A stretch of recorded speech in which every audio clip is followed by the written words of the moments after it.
Hi all. അപ്പോൾ എൻ്റെ പുതിയ വീഡിയോയിലേക്ക് എല്ലാവർക്കും സ്വാഗതം. അപ്പോൾ ഇന്ന് ഞാൻ എൻ്റെ ഒരു ക്ലീനിങ് പരിപാടി കാണിച്ചു തരാം. ഞാനിന്ന് എൻ്റെ വീട്ടിൽ പോയിരുന്നു, കക്കട്ടിൽ. കുറേ ദിവസമായി ഞാൻ പോയിട്ട്, കുറേ ദിവസം നല്ല മാസങ്ങളായി ഞാൻ താമസിക്കാൻ പോയിട്ട്. അപ്പോൾ എനിക്ക് വീടെടുത്തിട്ട് ഞാൻ അങ്ങനെ വീട് പൂട്ടിയിട്ട് അങ്ങനെ എൻ്റെ വീട്ടിൽ പോവലില്ല.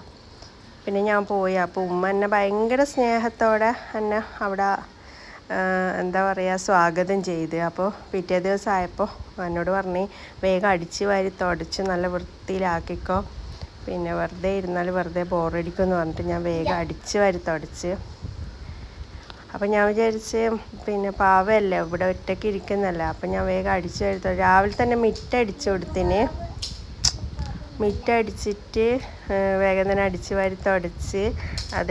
അത് കഴിഞ്ഞ് ഞാൻ വിചാരിച്ച് കുറച്ച് റെസ്റ്റ് എടുക്കുക. അപ്പോൾ ഈ തള്ളച്ചി എന്നോട് പറയാ, മോളെ അടുക്കളയിലത്തെ ഒരു പണിയും കഴിഞ്ഞിട്ടില്ല, മോള് വന്നിട്ട് എന്ത് ചോറും കറിയും ഉണ്ടാക്കി തരുമോയെന്ന് ചോദിച്ചു. അപ്പോൾ പിന്നെ എനിക്ക് ഭയങ്കരമായിട്ട് സങ്കടമായി. ഒരു വയസ്സായ ഒരു ഉമ്മയല്ലേ ചോദിക്കുന്നത്. പിന്നെ എന്നോട് പറയാ കുറേ മടക്കി വെക്കാറുണ്ട്, അതും കൂടി മടക്കി വെച്ച്. നിങ്ങൾക്ക് ആർക്കെങ്കിലും ഇങ്ങനെ ഉമ്മയുണ്ടോ എന്ന് നിങ്ങളൊന്ന് കമൻറ്റ് ചെയ്യണേ.